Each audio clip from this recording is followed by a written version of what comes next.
Hello again, all you beautiful people, including that handsome gentleman right there I'm looking at on my computer screen. It is Dallas Cowboys Overtime here on StarTelegram.com, and I am Fort Worth Star Telegram columnist Mac Engel, joined by my friend Mr. Clarence E. Hill Jr., whose tag on his screen begs the question. Clarence, I know you love Texas more than anybody. Why aren't you saying they're back? Not that you're saying that they were, but why are you saying they're not back before we get into the Cowboys draft? Why are they not back? Because Texas had nobody drafted in the 2022 NFL draft. You know, the UT San Antonio had a Kansas couple of players drafted. Kansas had a couple of players drafted. Wichita Baptist had players drafted. The Ivy League had players drafted. Baylor had like 20 guys drafted. The great Right. University of Texas has had like 3 straight top 10 recruiting classes. Zilch.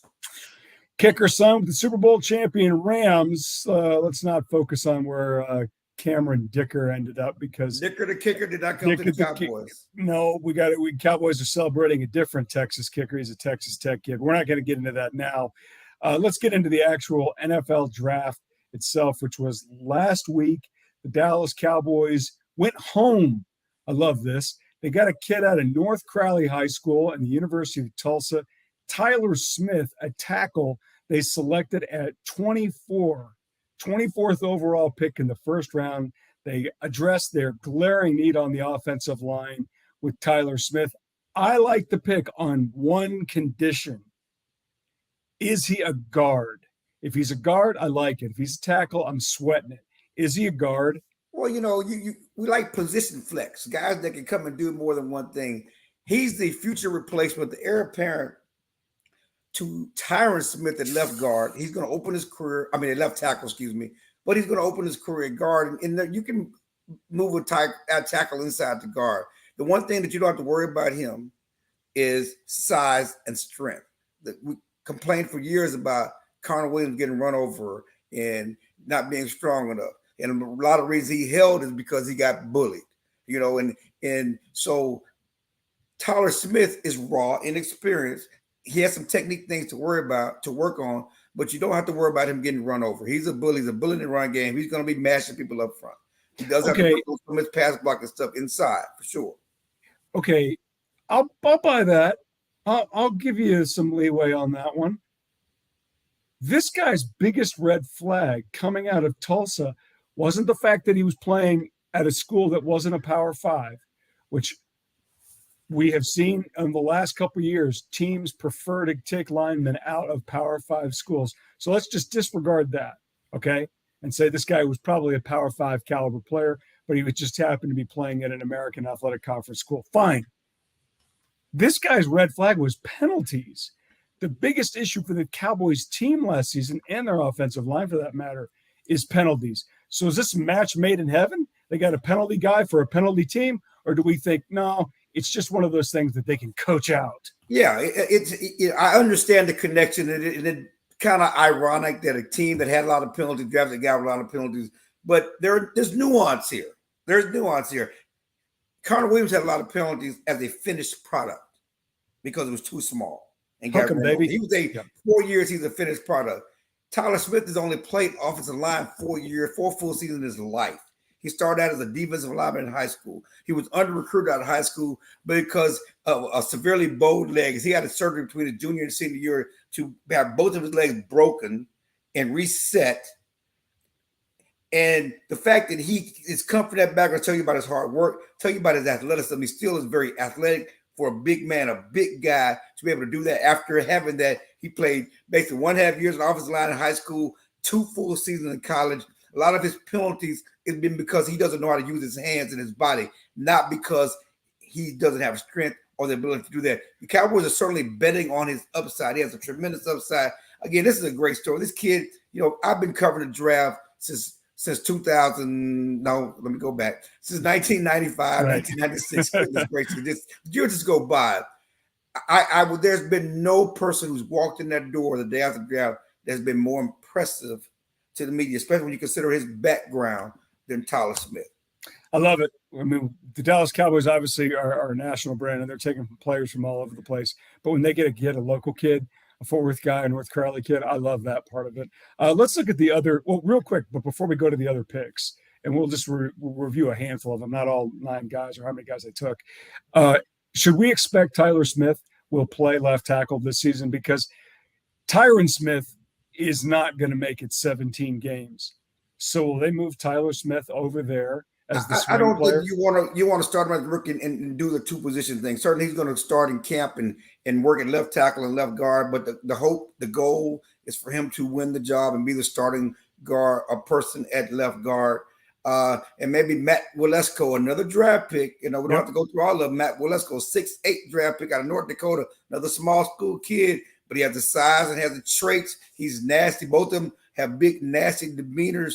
They think he can be their swing tackle, and he's going to be the swing tackle. They're not going to sign a swing tackle in Freddie, so they're going to go with Matt Walesko as their swing tackle, so to be the guy to replace Tyron Smith in the pinch. One thing the Cowboys did in this draft is they got bigger. That's a Mike McCarthy preference. Yeah, this will be a bigger football team, and you got the 2 guys on the offensive line. You go back late in the draft, the defensive line. They got John Ridgway, 6'5", 324-pound defensive tackle at Arkansas, run stuffer. Remember under Rob Marinelli, it was all about being small, quick defensive linemen. And Jerry believes, and the Cowboys believe that's one reason why they got run over in the playoff game. Got mashed. They got bullied up front. He doesn't want to get bullied up front. The small defensive lineman. Last year they drafted Quentin Bohanna. They should have got Ridgway to at least be a nose tackle, plug and play guy. That helps Michael Parsons run to the football. You need bigger guys up front to keep those linemen off the linebackers. So the Cowboys wanted to get bigger. They got bigger. They got a lot of complementary players to Michael Parsons. I know I'm talking a lot here and just on the draft, but you look at what they did on defense. Sam Williams. Second round pick. I want to talk about him. Second round pick out of Ole Miss, the 56th overall selection. Lot to like. Some things to be concerned about.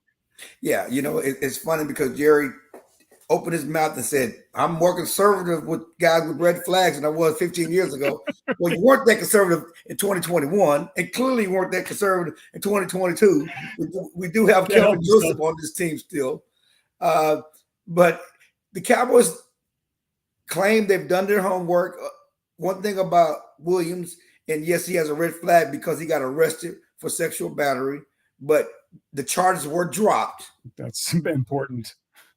They were dropped. Yeah, I know. That's an important distinction. Yeah. And he was put back on the team and played a full season, actually full 2 seasons since then. And the charges were dropped. But because you have a charge, it's a red flag. It is something that people scrutinize, and certainly the Cowboys scrutinized him and did what they believe was a thorough investigation of the situation and who he is and type of player was. They felt comfortable enough to draft him. Yeah, I you and I both know their investigation went as far as calling Lane Kiffin and his defensive coach, and then watching a bunch of game highlights against LSU, Georgia, Alabama, and whoever else in the SEC. That was the extent of their investigation. Charges was dropped. The concerns that I had is he was a JUCO guy. Doesn't mean he's a bad guy, but typically in football, if you're going JUCO, there's a reason, and a lot of times it's not great. So then he goes to Ole Miss. He has obviously the off-field incident, which were dropped. And from what, take it for what it's worth, a friend of mine who covers Ole Miss said once he became a dad, that's when everybody felt like the light went on. Like, oh, my God, I don't want to blow it when I'm sitting on here. And if that's the case, this looks like a guy who could really make a difference. Maybe not as a rookie, because defensive lineman usually takes about a year. We usually don't have rookie defensive linemen who walk in and dominate. But I do think that could be a major win for the Cowboys. Well, and I'm glad you brought all that up. But as far as what he does as a rookie, he's going to be in a rotation. He's going to be in a rotation at defensive end with Dante Fowler and Dorrance Armstrong to help replace Randy Gregory. He is a pass rusher. That's one thing. He can get to the quarterback. You look what he did at SEC. He gets to the quarterback. He dominated and won against some top offensive linemen from Alabama, different places who went high in the draft. You look at his tape, he gets to the quarterback. So he will be in the rotation as a pass rusher as a rookie. But going back to being a dad and how that changed his life. And it's one thing that people don't know. They just see headlines and whatever else. But the guy came from a rough upbringing, okay? Yeah. His mom got taken away from him when he was 6.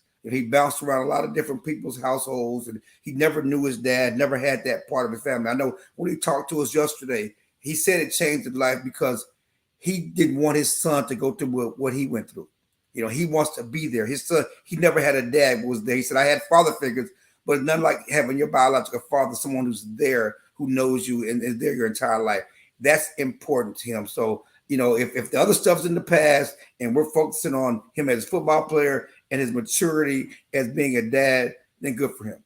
Do you think this was a Jerry pick, or do you think this was the case of remember when Jason Garrett was here and they took Randy Gregory, and you and I both know that was not a Jason thing, that he didn't want Randy Gregory. Probably the same with Jalen Smith, although maybe that a little bit less so. But is this a case of Jerry Jones saying, no, let's do it. We're doing this? Nah, I think that Dan Quinn wanted him. Dan Quinn worked him out, went to his pro day, worked him out. They had him here at Dallas Day. They got to know him as much as they could. But they did a private workout with him at their pro day because they didn't have a lot of defensive linemen, and Dan Quinn was running the workout. Mike McCarthy was at his workout at his pro day. They like him as a player and what he can add to this defense. Let's talk about two other guys in this draft class, then we'll move on. The third round pick selected number 88 out of South Alabama as a wide receiver, Jalen Tolbert. I would assume because of Michael Gallup's situation and the fact that he might not play the first couple of weeks of the regular season recovering from that ACL injury, we might actually see this kid. Do you think we'll see him early, or is this something that's going to take some time?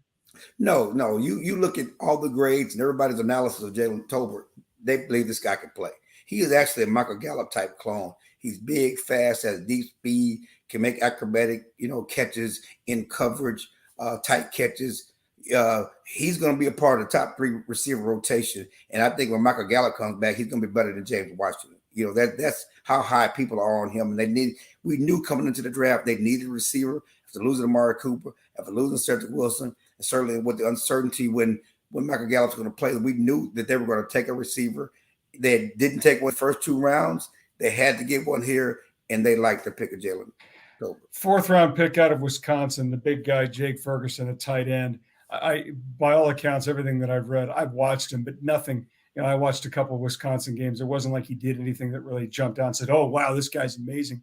He looked like your standard Big Ten blocking tight end. Is that what they are expecting out of him, at least as a rookie? If you play tight end at Wisconsin, you got to block for the run. Damn right. They run the ball. And what was the biggest weakness for the Cowboys tight ends last year? Couldn't block.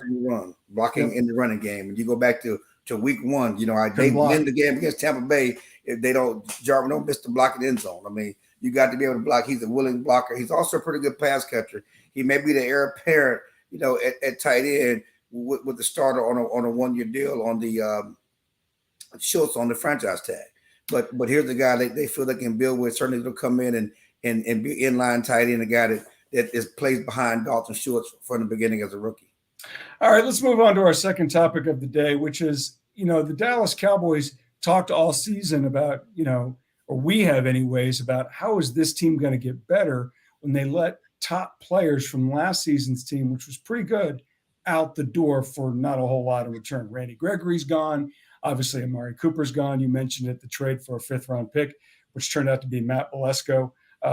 I believe, is that right? Was it Milesko? Was it Milesko? Is that who turned out to be the 5th-rounder from the Browns? Yeah, Did I get that right? Because they had 4 5th-round picks. They had 4 5th-round picks. They made the 5th round. That was their wheelhouse, 5th round. Yeah, that's where all the great players come from, is the 5th round. All right. Did the Dallas Cowboys the best 5th-round pick get better? I'm sorry. In the best 5th-round pick in Cowboys history dating back, at least since 2000, Orlando Scandrick. Oh, that's right. Your buddy Orlando Scandrick was a 5th-rounder. And he never – is he still complaining about that, by the way? I never met somebody more upset about being an NFL draft pick than Orlando Scandrick. Even after he got a 2nd and 3rd contract, he's still complaining about it. He succeeded with a lot of 2nd-round picks. He did. Yep. He succeeded, stayed around here a long time. But did the Cowboys get better? Yeah, did they get better?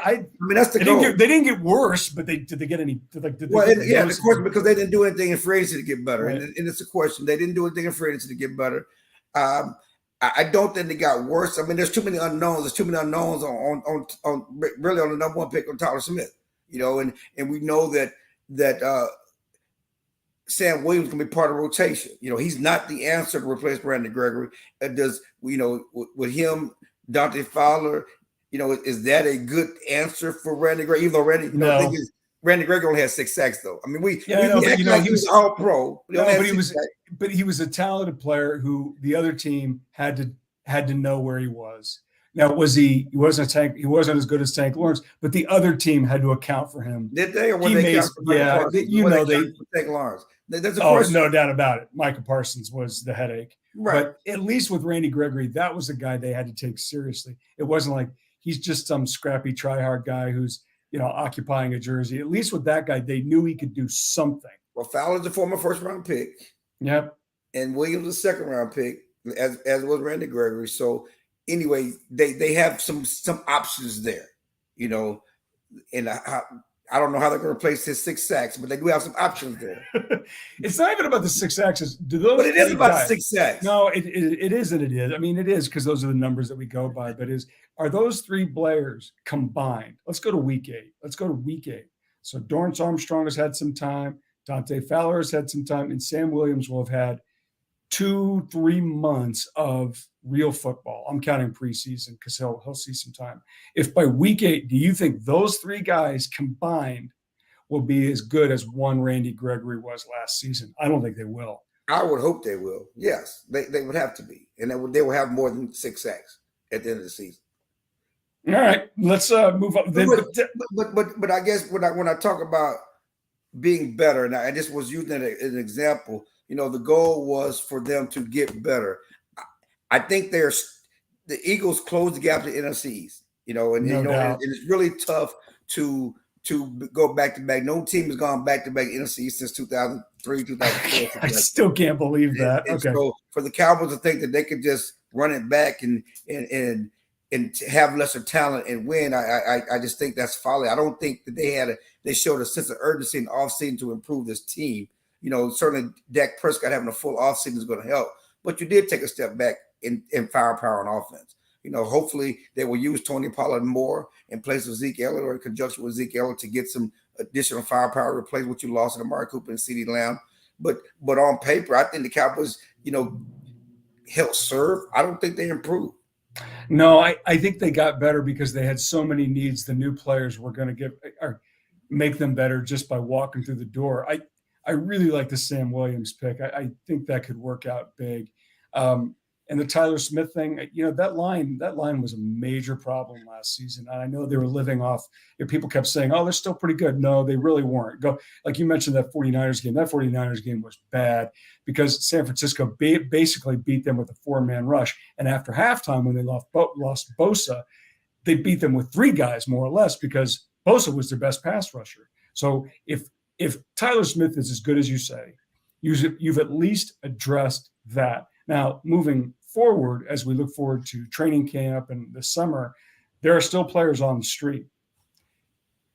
What are their biggest remaining needs moving forward between now and the start of the regular season? I mean, I think that we talked about at the start. It's a kicker.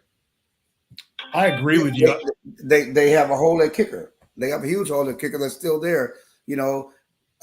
Certainly they signed a kid from Texas Tech, but he's an undrafted free agent. He's a rookie. We don't know what he's going to be like in the NFL. He's not proven, and so many of these games come down to, 3 points. They come down to the end of the game. And who do you trust? Do you have somebody they can trust, they can rely on? So they need to at least bring in a veteran kicker for just to have some competition in training camp. Yeah, the kid they signed out of Texas Tech, I'm going to try with his last name, Jonathan Garibay. He had a really nice long kick against Iowa State to beat them in Lubbock earlier. I guess that was last season. And that's great. And he has great leg and kick it 1,000 yards. But so David Beeler could kick the ball 1,000 yards. It's can you kick it accurately in the NFL? And we don't know that yet. Cowboys haven't had somebody really reliable there since I guess Dan Bailey was doing it for Jason Garrett from 75 yards and out. They couldn't trust Greg Zuerlein, which is why he's gone. To me, as much of an issue as that one is, as kicker is, I don't know who their center is. And I know that's a boring thing, but I didn't think their center was particularly good last season in Biotish. It sounds to me like I didn't think he was big enough. but it looks to me like they're going to run it back with Tyler Biadasz. Am I wrong on that? Yeah, they're running back to be honest. They got a kid Farniak who's going to compete with him, but they're running back to be honest. They could have taken a center, the best center in the draft, instead of Tyler Smith, but they didn't want him. Kid out of Iowa who went to Baltimore, where everybody said that's a Baltimore pick. He's going to be a great pick. Let's start for years to come. Jerry Jones felt he was too small, and he didn't want to get bullied, at center. And he didn't want to get center knocked back, and he just felt he was too small. So they took Tyler Smith to help, they'll have more size inside, and they're going to run it back with Biadasz or maybe Farniak, and we'll see. But yeah, it's a question. There's a veteran center out there, J.C. Tretter, who's from Cleveland, who was cut this year, right. President of the NFL Players Association, politician. So I don't know if the Cowboys, will hold that against him and not bring him in, but he's on the street. He's available. There are a number of guys who are out on the street and are available. Remember, the Cowboys picked up J.Ron Curse, I think, after the draft last year. He was a big hit for them. So it's still another wave of free agency where they may look to add some people, but we'll see. But yeah, center is a question mark. Kicker is certainly a question mark. Maybe they, add another receiver, that's still there. Maybe another defensive lineman. We'll see. But that option is still there. There's still free agency after the draft. And well, last question, and we'll wrap up this episode of Cowboys Overtime here on StarTelegram.com. Do you think, Clarence, that the roster that we're seeing today, that the 53 guys who are going to be there in week one, they're on this team right now? Like, do you think we're going to see any new names on that aren't on this team? I mean, I think there may be a name or two, just from, cuts in training camp and roster pickups you pick up after late season cuts. I think that you can always say that they want to, still have the opportunity to add players. As Stephen Jones says, player acquisition is 365 days a year, and it certainly gets heightened, as you get close to camp, and certainly at the end of camp and at the end of the preseason when guys are at final cut. So I wouldn't say the 53 guys are here yet. They still, have some work to do, but as all teams, but the core guys, yeah, they're here. All right. Clarence, it's been fun. I've learned a lot. I think we've learned a lot about the Dallas Cowboys and how they're going to get better, which is ultimately the reason why they're only going to win 9 games next season. You heard it here first. For all of your Dallas Cowboys coverage needs, make sure to check us out on StarTelegram.com. See you next time. We will have 4 picks next year.